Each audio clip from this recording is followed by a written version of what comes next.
Saudara, perang Iran-Israel terus berlanjut. Saudara, Presiden AS Donald Trump mengumumkan militer Amerika Serikat menyerang 3 situs nuklir Iran. Korps Garda Revolusi Iran menyatakan telah meluncurkan 40 rudal ke wilayah Israel sebagai balasan atas serangan Amerika Serikat ke situs nuklir Iran. Sebagian rudal yang diluncurkan adalah rudal terbesar Iran, Khorram Shahir 4.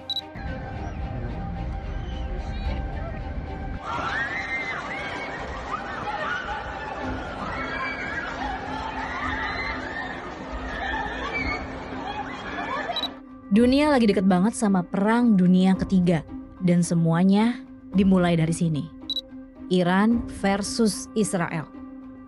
Ini bukan lagi ancaman, tapi ini udah keserangan. Anak-anak tewas, kota-kota luluh lantah. Dan lu pikir konflik ini jauh dan gak bakal nyentuh hidup kita? Salah. Ini bisa nyeret semua negara, termasuk Indonesia. Tapi di tengah semua ini muncul satu pertanyaan. Kenapa Presiden Prabowo nggak sevokal pemimpin Muslim lainnya? Kenapa dia nggak langsung dukung Iran atau kutuk Israel keras-keras? Apa karena dia lemah? Atau memang Indonesia punya strategi lain?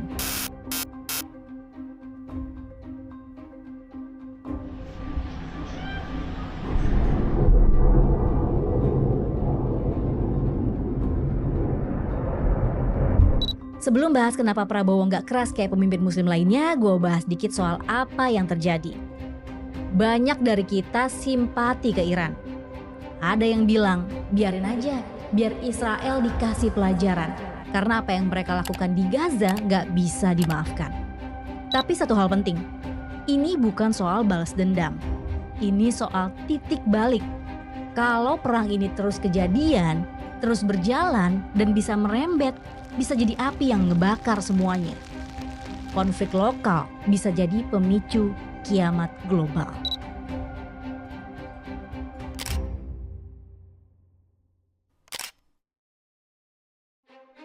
Dan Presiden Prabowo pernah ngingetin hal ini jauh-jauh hari sebelum perang ini pecah terang-terangan.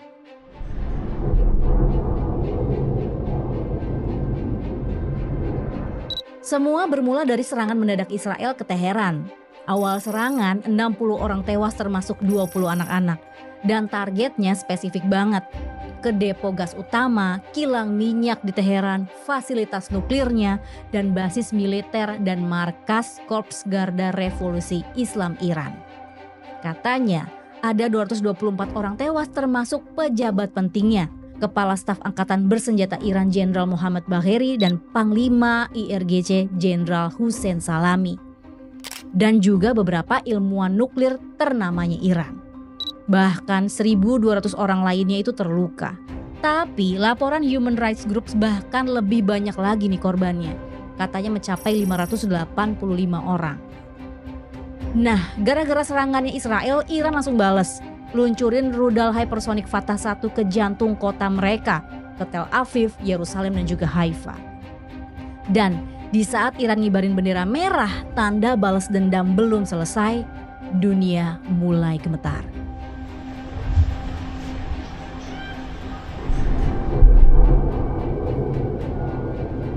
Perang Iran-Israel bukan cuma soal dua negara doang.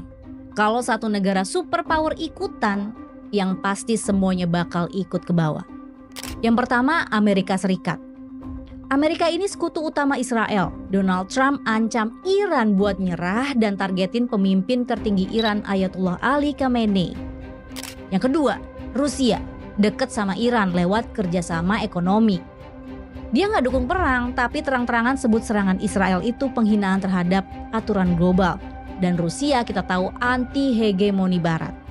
Kalau konflik makin kacau, Rusia bisa bantu Iran walaupun nggak langsung. Yang ketiga, Cina. Punya kepentingan energi besar di Iran. Cina juga lagi bangun pengaruh di Timur Tengah. Kalau akses minyak dia keganggu, bisa jadi Cina bakal ngasih sinyal keras atau intervensi ekonomi lewat diplomatik. Kemudian Libanon, Suriah, Irak. Nah, kalau ini sekutu langsungnya Iran. Udah mulai muncul aksi bersenjata dari Hizbullah di perbatasan Israel-Lebanon. Kalau eskalasinya terus meningkat, Bisa jadi mereka buka front baru. Kemudian negara-negara NATO dan Uni Eropa. Kalau pangkalan Amerika di kawasan kena serang dan korban jatuh dari negara anggota NATO, pasal 5 NATO itu bisa aktif. Satu diserang, semua ngerasa kalau mereka ikut diserang. Nah, sebanyak itu negara yang bakalan keseret sama perang Iran dan Israel ini. Dan ngerinya mereka punya nuklir semua.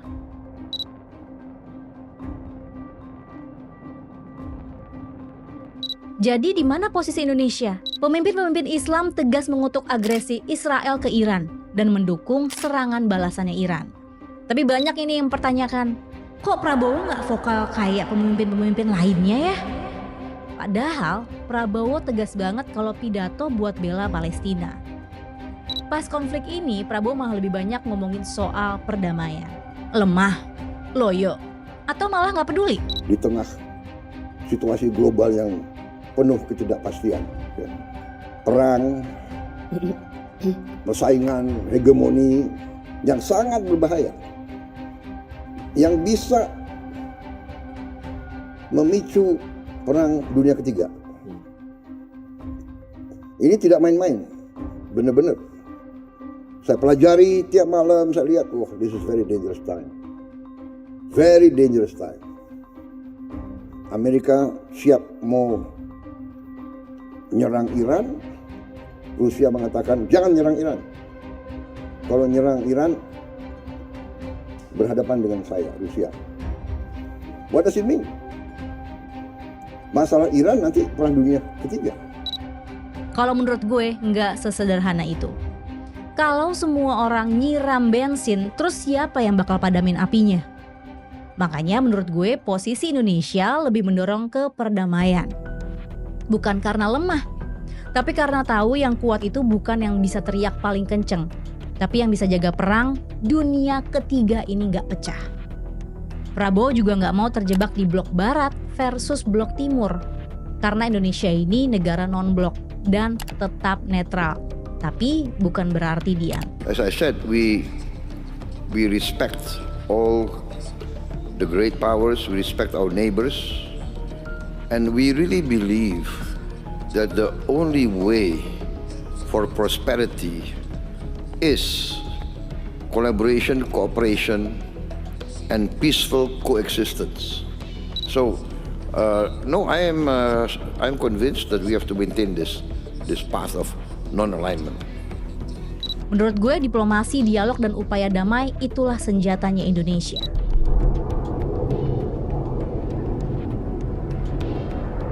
Nah, perang ini udah bikin efek domino yang udah kerasa langsung. Yang pertama, harga minyak dunia makin naik tajam. Karena Iran adalah produsen minyak utama dunia. Begitu kilangnya diserang, harga langsung loncat. Negara-negara pengimpor termasuk Indonesia kena getahnya. Yang kedua, pasar keuangan goyang. Investor global panik. Pasar saham Asia, Eropa, Amerika semua turun serentak. Rupiah melemah. Dan Bank Indonesia mulai siaga. Yang ketiga, logistik dan ekspor pasti terganggu.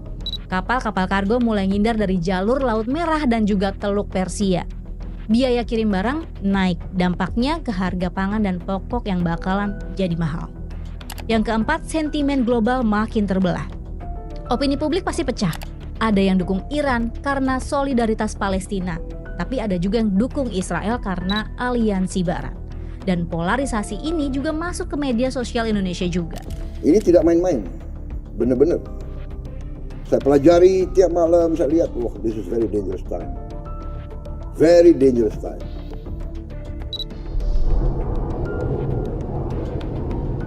Belum lama ini, Duta Besar Iran undang Presiden Prabowo buat ketemu Presiden Masoud Pezeshkian.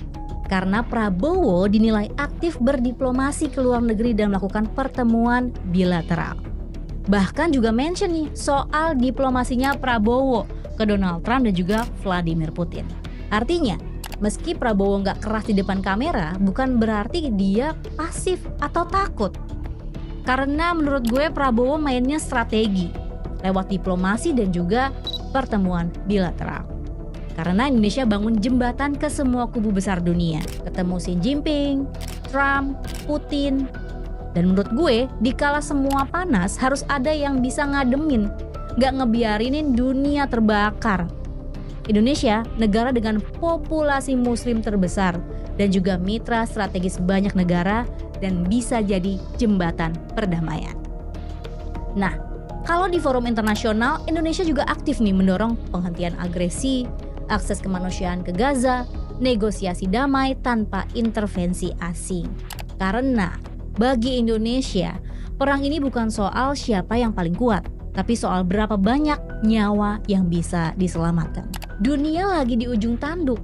Satu langkah salah bisa jadi pemicu perang dunia ketiga. Dan di saat banyak negara memilih berpihak, Indonesia memilih jadi penengah. Bukan karena takut, tapi karena percaya damai adalah senjata paling kuat. Oke, segitu aja. Makasih udah nonton sampai habis. Sampai jumpa lagi nanti. Bye!